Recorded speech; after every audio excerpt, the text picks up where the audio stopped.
மேஷ ராசி. மேஷம் 7.5 சனி வந்த உடனே first round, second round, third round நான் 3 பிரித்து கொடுத்தேன். இப்போ இந்த வக்கர காலத்தை மேஷத்துக்கு நம்ம பாசிட்டிவாக எடுத்துக்கலாமா, இல்லை நெகட்டிவாக எடுத்துக்கலாமா, இல்லை என்ன பண்ண போகிறார் அப்படிங்கிறத எனக்கு கிளியராக புரிஞ்சுங்க. மேஷம் அப்படிங்கிற ராசியை நீங்கள் சேர்ந்துருக்கீங்க, மேஷம் அப்படிங்கிற லக்னத்தை நீங்கள் சேர்ந்துருக்கீங்க அப்படின்னு மைண்டில் ஃபிக்ஸ் பண்ணிங்க. சனி உங்களுக்கு எந்த ஹவுஸ் லார்ட் அப்படின்னு ஒரு கால்குலேஷன் இருக்குது. சனி உங்களுக்கு மகரம் கும்பத்துக்கு அதிபதி. மேஷத்துக்கு மகரம் 10th ஹவுஸ், மேஷத்துக்கு கும்பம் 11th ஹவுஸ். இதுதான், இவ்வளோதான் அண்டர்ஸ்டாண்டிங். மேஷ ராசியை சேர்ந்த நீங்கள் அப்படின்னா உங்களுக்கு Shani lord of 10 and lord of 11. 10 உங்களுடைய தொழில், 11 உங்களுடைய லாபம். அப்போது ஏதோ ஒரு மாற்றம் உங்கள் வேலையில், உங்கள் வருமானத்தில், உங்கள் தொழிலில், உங்கள் அடையாளத்தில் நீங்கள் வேணும்னு நினைக்கிறீங்க. நீங்கள் அதை நிறைய முயற்சி பண்ணீங்க, அது நடக்கலை. ட்ரை பண்ணீங்க, பிஸ்னஸ் பண்ணணும்னு நினச்சிங்க, வேலை மாற்றணும், வெளியூர் போகணும், ஏதோ ஒன்று பண்ணணும் நினச்சிட்டே இருந்தீங்க. அது நடக்கலை. அதில் நிறைய தடைகள் சந்திச்சிங்க. காரணம் குரு பலனும் இல்லை. இப்போது சனி கரெக்டாக அதே 12th ஹவுஸ் தான், 12 தான் இருக்கார். அவர் இடம் மாறலை. உங்களுக்கு 12th ஹவுஸில் இந்த 12க்கு தான் நிறைய முறை சொல்லியிருக்கேன்.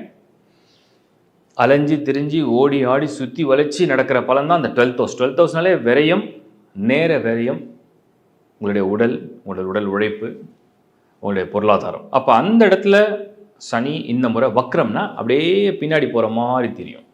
அந்த பின்னாடி போகிறது என்ன சொல்லுதுன்னா, அவர் 11th ஹவுஸில் இருக்கும் போது உங்களுக்கு நிறைய பிளான்லாம் இருந்து அது செயல்படாமல், அந்த முயற்சி கை கொடுக்காம, அது பெருசாக கிளிக் ஆகாமல், நிறைய தடங்கள் சந்தித்து ஒரு மாதிரி டவுனாக டல்லாக இருக்கேன் அப்படின்னு நீங்கள் நினச்சிங்கன்னா இந்த வக்கர காலம் உங்களுக்கு பயன்படும். இந்த வக்கர காலம் புதுசாக ஒரு பிளான் போடுறதுலையோ, இல்லை வேறு ஏதாவது பயங்கரமாக ட்ரை பண்ண போகிறேன், இன்வெஸ்ட்மெண்ட் ஒரு பெரிய பிளானில் வச்சுருக்கேன், இதெல்லாம் இதுக்கு ரிசல்ட் இல்லை. நல்லா புரிஞ்சுங்க. இது ஒரு மாதிரி உங்களுக்குள்ள முன்னாடி ஒரு பிளான் மனசில் போயிட்டு இருந்தது. இதுக்கு முன்னாடி பாஸ்டில் ஒரு 3 months பேக், ஒரு 6 months பேக், ஒரு 1 year பேக் நான் ஒரு பிளான் வச்சுருந்தேன். ஸோ நான் ஒரு ஜாப் சேஞ்ச் பண்ண நினச்சேன். I tried a lot, but results இல்லை. நான் ஃப்ரெண்ட்ஸ் அப்ரோச் பண்ணேன். நான் என்னுடைய பழைய கம்பெனியை நான் ட்ரை பண்ணி பார்த்தேன். அந்த பாஸ்கிட்ட பேசி பார்த்தேன். அவர் ஓகேன்னு சொல்கிறேன்னாரு, இப்போன்னாரு, அப்போன்னாரு. பட் அது இன்னும் கிட்ட நெருங்குது. ஓகே ஆமாம் பட் வரல அப்படின்ற மாதிரி ஒரு சிச்சுவேஷன் இருக்குது. அப்படின்ற மாதிரி இருந்தீங்கன்னா, ஜாபில் மட்டும் நான் சொல்கிறேன். பிஸ்னஸில்